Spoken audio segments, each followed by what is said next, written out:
Yo, what's up mga kanag? At siyempre sa ating mga UB at mga kabatas, magandang tanghali po sa inyo lahat at welcome sa panibagong video reaction ng inyong Lolo Mag. Ayun na nga guys, no? Yung road rage dun sa may Ayala, natandaan nyo ba? Siyempre, RTIA agad dyan. Bakit? Pasok sa criteria eh. Ano ba yung criteria? Diba?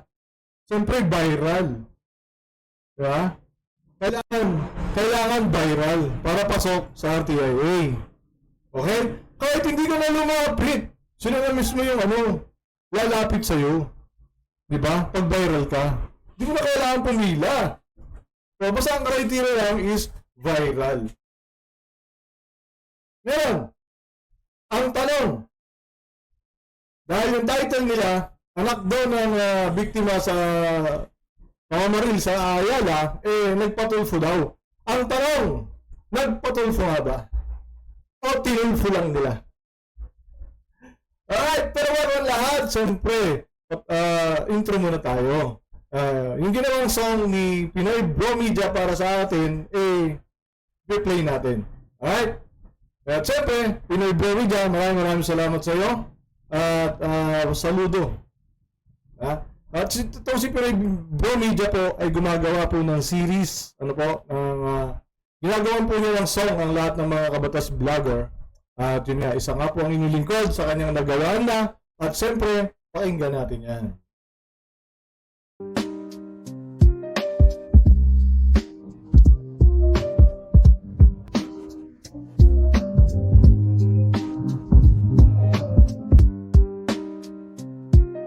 Saki boy, mga letre matalim. CMUG, ang kritiko walang patalim. Mga politikong sakim, kanyang binubuhay. Bait ng buhay, kanilang dinagatasan, di niya maatin. Mga masay inaabuso, tinatawanan sa kanilang hirap. Mga po, tinasahan, influensya'y ginagamit sa maling paraan. Pero silang UG, hindi papayag, lumalaban. LUG, tinig ng bayan, hindi mapatahimik sa kabila ng pangkikipit sa ititindig. Mga politiko'y laglag sa katotohanan sa kanyang blog. Walang takot, walang pinapanigan. Sa bawat post ang liwanag ng katotohanan. Mga baluktot na plano, kanyang sinisilipan. Para sa masaan, laban ay kanyang pinakasan. Kahit na ang kalaban ay makapangyarihan. Hindi pwedeng ang tao'y laging alipin. Ang kanilang dangal, di dapat napakan. CMUG, sandigan ng mga inaapi. Sa bawat letra, lumalaban ng tunay sa mali. LUG, tinig ng bayan, hindi mapatahimik sa kabila ng pangkikipit sa ititindig. Mga politiko'y laglag sa katotohanan sa kanyang blog. Walang takot, walang pinapanigan. Na-mention lahat. Ay handang tumulong. Sir Canlas, magandang hapon. Hindi pwedeng ang tao'y laging alipin ng kanilang dangal. Di dapat tapakan silang muji, sandigan ng mga inaapi. Sa bawat letra, lumalaban ang tunay sa mali.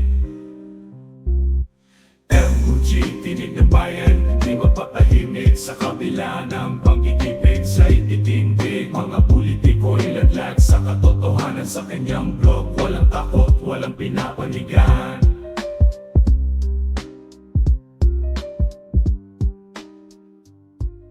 Lakas ng loob, kanyang bitbit ang katiwalian. Di kayang sabihin tahimik bawat post para sa bayan. CMUG, ang sandigan mo kabayan. MUG, tinig ng bayan, di mapatahimik sa kabila ng pangkikipit sa ititindig. Mga politiko'y laglag sa katotohanan sa kanyang blog. Walang takot, walang pinapanigan. Tinig ng bayan, hindi mag-alaho. CMUG patuloy sa kanyang pangako. Sa bawat para kanyang sinisigaw ang katotohanan. Pangako niya di malulusaw.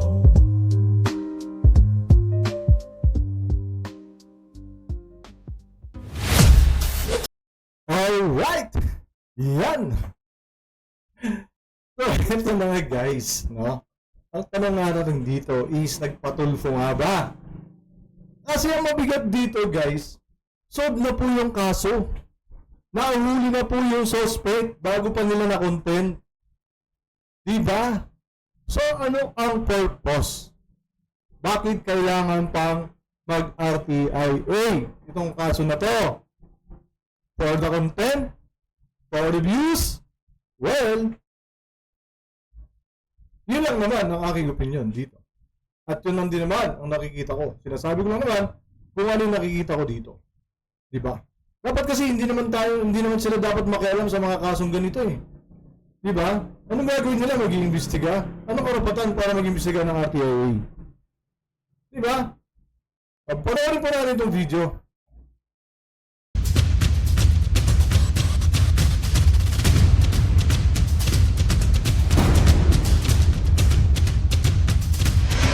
Magandang hapon po sa inyo, Mark Anthony. Okay po, sir.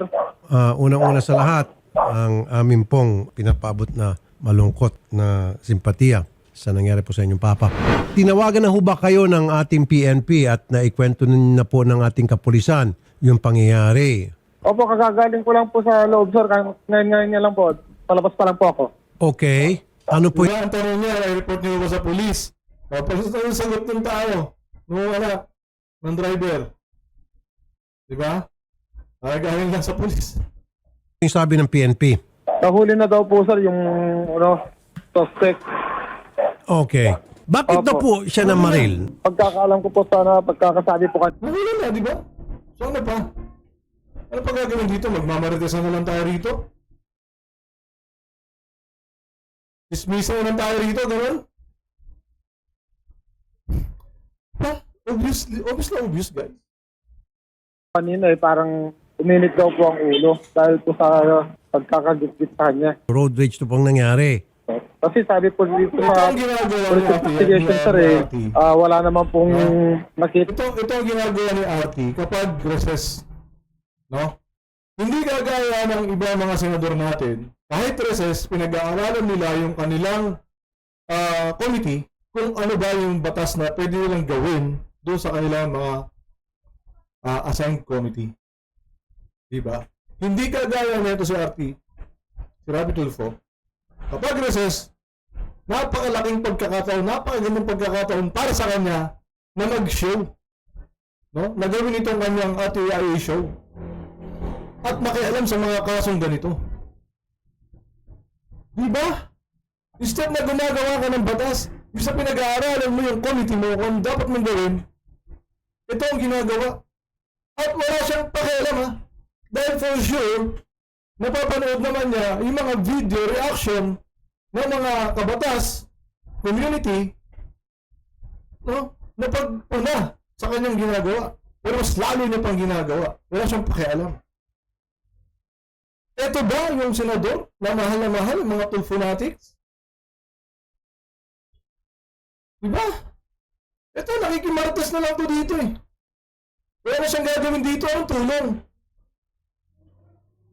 Ayuda? Isang motibo na pagpatay, kundi init lang daw po ng ano. Ano naman po ang sabi ng suspect? Yung suspect po nakakulong ngayon. Opo, nasa kami daw po. Baka naman sa kamkrami, binibaby-baby to, palibas mayaman at Chinese. Kung pwede Diba? Bintang pa mo. Well, nagtatanong lang naman siya. Baka naman daw ganun. Bakit niya alam? Nakulong na ba siya? Diba? Paano niya alam yan? May mga nagsusumbong sa kanya na gano'n, na mayroong gano'n, VIP. Binibaby ng mga polis pag mayaman. Paano niya alam? Diba? Bintang din eh. po tawagan niyo, sir, para maklear po natin kung andun nga po siya talaga sa krami o Correct. sabi-sabi lang po rito. Correct. Baka naman, Ito ha? Yan, matatawagan nga. ito'y pakuya-kuyakoy. Siyempre, pag baka mayaman, Bintang pa mo. Oo nga Binibigyan po, ng sir, baka special po treatment. Nagkakampante po kami rito, wala pa po pala dyan. opo. So, ang pagkakalam niyo po ay nasa kamkrame daw. Hindi lang alam kung saan sa kamkrame. Hindi po namin alam, sir, basta sabi po krami. Wala ho siyang nasabi Pero sa criminal division. sa mga investigador, sa mga otoridad nung siya ay kausapin kung bakit niya nagawa yon? Wala pa ako nasabi, sir. Ano pong kalibre na baril ang ginamit niya? Calibre 45 daw, sir. Okay. May kasama ho ba siya nung ginawa niyo pamamaril, sir? Wala po yatang kasama, sir, yung namaril. Saan po nanggaling si Papa nyo nung nagkasalubong po sila nitong si Yu? Every details, tinatulong. Diba? Di ba may tesa lang yung ganito? Di ba dismissan lang to?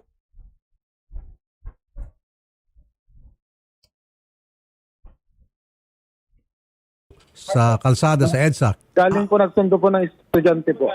At tapos nagkasabay sila. Opo. Okay, and then biglang nagpaputok.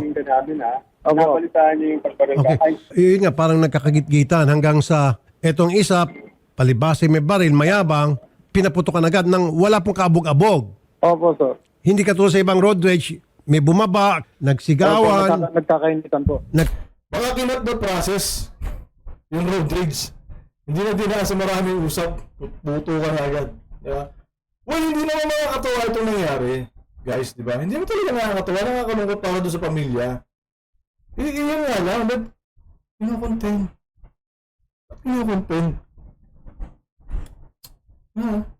nagkakainitan, suntukan hanggang sa nawi sa violenting insidente. Ano yun, tumabi lang tapos pinagbabaril? Halos yung sa CCTV footage po, hindi po magkatabi. Magkaiwalay na po sila ng way sa pagpakyat na po si Black Mercedes, yung dinadrive po ng papa ko, pababa po siya sa may tunnel po. Ang mas kahabulan po ng Mercedes po yung van na kulay green sa CCTV footage po ako. So, hindi kaya yung kulay green ang pinupuntahan niya, kaya lang yung papa niyo ang tinamaan. Hindi naman po, sir, kasi yung gray po na van nasa kanan po eh. Si papa ko po nasa kaliwa sa babang way po. So, mag-isa lang po itong si Yu. Opo. Baka nagurimentado po ito o nawala sa tamang pag-iisip na. Hindi lang po natin alam, sir. Pero sabi po kasi ng yaya na kasama ng papa ko, sa likod pa lang daw po, talagang naggigit-git na daw po yung lock na Mercedes. Tapos nakababad po ng busina. Ganitong gagawin po namin, Sir Mark Anthony, ano po? Okay, Magpapadala po ako ng staff ko ngayon sa Kamkrame para makinig at manood at mag-usisa at mag-imbestiga. Di ba? Mag-usisa at mag-imbestiga, magpapadala siya ng staff niya sa Krami.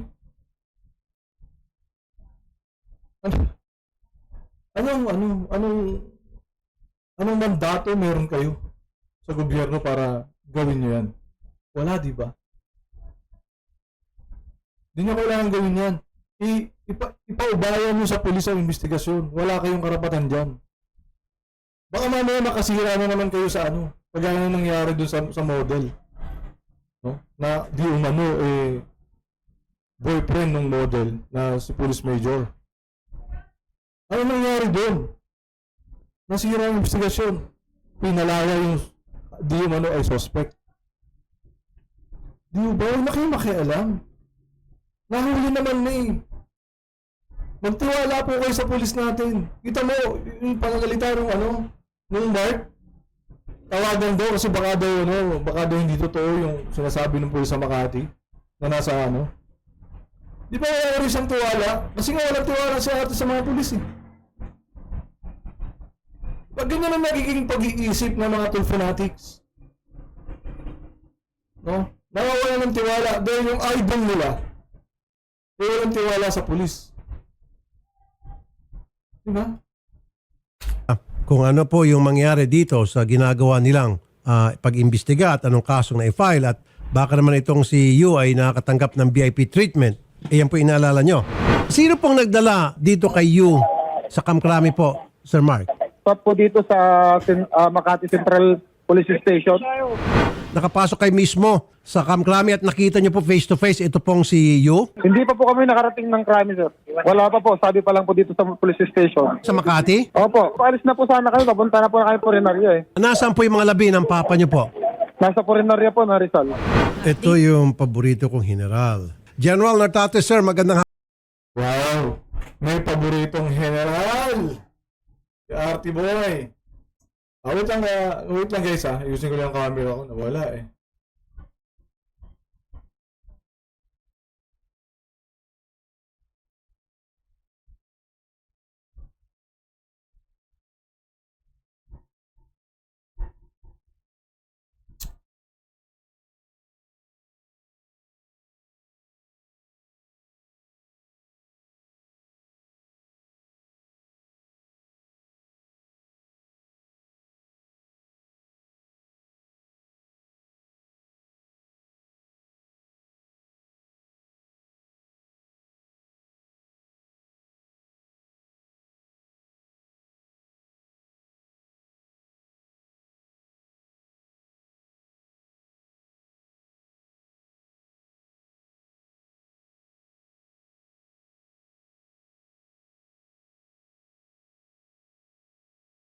Yun. May paboritong general, si Rapi Tulfo. Ako Hapon po. Magandang hapon po, Apo Senator. Pero kanina, pinagbibintangan niya. Ha? Nabaka daw pa kuya-kuya ko itong si Yu. Doon sa Krame. Pero ito, puring-puring niya yung pulis. Atoy! At saka sa taga-pakinig natin, magandang hapon po. Kukuha lang po sana kami ng update, General, tungkol po dun sa pamamaril sa biktima si Anisito Mateo. Kuha ng update, bakit? Bakit ka kukuha ng update? Para saan? Kung makuha mo ba yung mga detalye niyan, ano gagawin mo? May gagawin ka ba sa kaso? May maitutulong ba sa kaso yung pagkuha mo ng update? Ito naman polis, bigay lang din ang bigay. Paborito daw eh. Ang isang nagangalang Gerard Raymond Talusay Yu, sir? Opo. Yung with regards to the shooting incident, kahapon dyan sa Along EDSA ng 2:30 p.m. Nahuli na po natin. We already arrested the culprit or the suspect in that shooting. Ano ang ebidensya? Rapi Tulfo.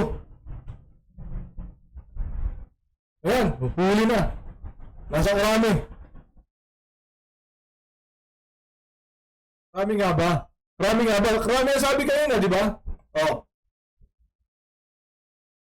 Incident. Also recovered was the vehicle that is driving, including the firearm. Ano ra po yung kanyang motibo? Bakit niya po nagawa yung pamamaril, General? Well, as of now, hindi siya nagsasalita tungkol dun sa insidente na yan. But one of the living witness, yung yaya mismo na nakasakay dun sa Innova, nakasama nung nabaril na driver, isang sinasabi niya is hindi niya pinagbigyan dun sa dadaan ng kalsada mula papuntang EDSA. Nagsimula pa yun nang galing ng BGC. So, ibig sabihin, hinahabol po sila nitong Mercedes kasi Mercedes po ang dala nitong suspect. Sa tingin ko po, hinabol po yan. Nakainom po ba siya? Amoy alak po ba? During the arrest, hindi po siya nakainom at wala naman pong sign of he is under the influence of liquor. Okay. So, bukod po doon sa victim na si Mr. Mateo, mapalad naman po na walang ibang nadamay. Tama po yun. Ang naging biktima lang po ay yung namatay na driver, while dun sa nakasakay pa dun sa Forward natin sasakyan, yung isa. is hindi naman po. Ang kulang niya doon sa kumpanyang yon, sir. We will be investigating when and how the vehicle is now in control of Gerard Uy. Well, saan na sinusulat ni Artie doon? Meron ba sa sinusulat doon? Saan na kaya sasabitang sinusulat na yan? As of immediately after the shooting incident, when we got hold of the identity of the vehicle, it is BCS 77, ang plate number. Tama po yun, nagmamatch na yung plate number na yan ay yan talaga rin di dumarating yung sasakyan doon dahil wala na siya doon. Siya na pong may-ari, si Talusan Yu. Pero bakit po hindi pa rin nailipat yung pangalan daw ng sasakyan? Maybe hindi pa nakapag-execute, baka salitaan pa lang. Okay.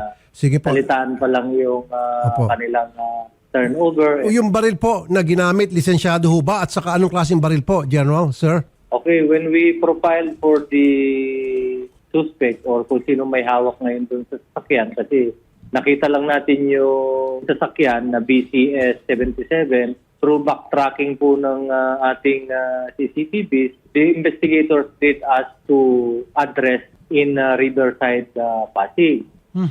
Doon sa Riverside, Pasig na yun, it shows na ang nakatira po doon, Gerardo Yu. Uy. General, yung baril daw, baka magalit yan. Yung kotse sinasabi mo, yung baril lang tinatanong. Kaya, Gerard, kaya tineg po natin yan about LTO. Ang isa na nga rin dyan is yung sa firearm. He's a registered owner of 2 firearms. Caliber 40 pa, isang Taurus at isang Jericho. So we asked, when we accosted him at nakita natin doon yung Mercedes-Benz, inimbitahan na natin, investiga, immediately put him in arrest when we recovered the plate number na BCS inside the the Mercedes-Benz. Kasi yun yung Mercedes-Benz. Aha. And then we asked for the firearm. Sinurrender naman yung firearm. Yun na yung ebidensya natin dapat sa kanya. Okay, so yung firearm po na i-ballistic na po para mag-match na yun po ay nagamit at yung pong bala na basyo ay tumutugma po. Yes, that's correct. Kanina lang po, lumabas na yung result. Galing. Galing mo imbestiga. Galing. When we got hold of this evidence 8 or 7 a.m. this morning, 12:30 or 1 p.m. this day also, nag-release na ang forensic group natin na the cartridge that was recovered in the incident scene, nag-match ito sa isang firearm na registered under his name. That is a Taurus firearm. Taurus tapos 40 caliber po. And aside from that, of course, is when we subjected it to para pinag-examination, nag-positive po yun. Ayun. Ano po yung kanyang trabaho, General? Itong si Uy. Ang po niya, businessman and profiling, ang nalaman pa lang natin na yun as of now is involved siya sa tracking. Nais ko po kayong i-congratulate sa po na inyong matauhan kasi po nahuli pala ito. Ginamitan po ito ng police investigative technique o na follow-up operation. Kanina, sabi niya, baka daw, binibaby yung suspect. Baka daw pakuya-kuya ko yung ngayon. Kino-congratulate ko po kayo. Yeah? Bakit hindi mo ngayon sabihin sa pulis na yan na baka pakuya-kuya ko lang itong si Yu dun sa kami. Diba ba't kanina salita ka ng salita nung kausap mo si Mark? Ba't ngayon hindi mo sabihin mo sa general na baka binibaby-baby nila? Diba? Puri ka pa ng puri yan. So dito lumilitaw na talagang magaling po. Masusi po yung ginawang pag-imbestiga ng ating PNP. Kaya po na nasa kote itong si Uy. Nasa na po ngayon itong si Uy, Sir General? Nasa under ng custody, sa under arrest, nasa Makati Police po. At sabi kanina, saan? Nasa Krami daw. Okay, nasa Makati. Ano yung totoo? Document po lahat ng sinabi natin, pinag-usapan natin kanina. Naka-document at dino-document para for inquest anytime soon. Pasasalamat po. Binubulong si Sari. Kinat nila yung video. Diba? Kinat nila yung video. Baka pinagalitan, tapos siyempre, ano to? Pari tayo pagbigyan. Kinat nila. Po is ako lubos na nagpapasalamat lalong-lalo na sa ating mga kapartners who owns and control of the CCTVs around Metro Manila. Sila po ang isang nag-cooperate dyan para makita natin kaagad kung saan nanggaling at saan pumunta. And at the same time, CCTVs and or documents from different security agencies. Yung alam nyo, yung mga hotel po natin, punong-puno po ng CCTV at security agency. May mga detectives din po sila dyan. Sila po ang nagbibigay ng information. Pinagmamatch lang po natin yan. And so, we were led to that bahay at these pieces of evidence. Sir, gusto ko lang maklarify, ano ba talaga apelido niya? Yu or Uy? Kayo po sabi niyo Uy. Gerald Talusan Yu. Yu. Why Yu? Opo, why Yu? Ano po ikakaso sa kanya ngayon, General? Murder po. Ayun, buti. Walang... Diba? Kung tuwa siya, murder, Pero kanina, finless na nila yung mugshot ni Yu. Nakalagay doon, murder. Hindi nyo nakita? Hindi nyo nakita? Diba? Walang piyansa. With that, maraming salamat po. Police Major General Jose Melencio Natatis Jr., NCRPO Chief. Mabuhay po kay General, sir. Good afternoon po. Yun. So, naman guys, ano rito kasi, ba't kailangan pa nila i-content? Solve na yung kaso, Diba? Walang makalagpas na pag-viral. Walang makalagpas sa RTI pag-viral ang ang sitwasyon, ang issue. No? And, ayun, nagpatulpo haba. o tinulfo lang nila? Di ba? So, muli isang magandang tanghali sa inyong lahat. At syempre, huwag natin kalilimutan na minsan na tayo bubuhay sa mundo. Gamitin natin sa tama sa ulitin. Maraming salamat po.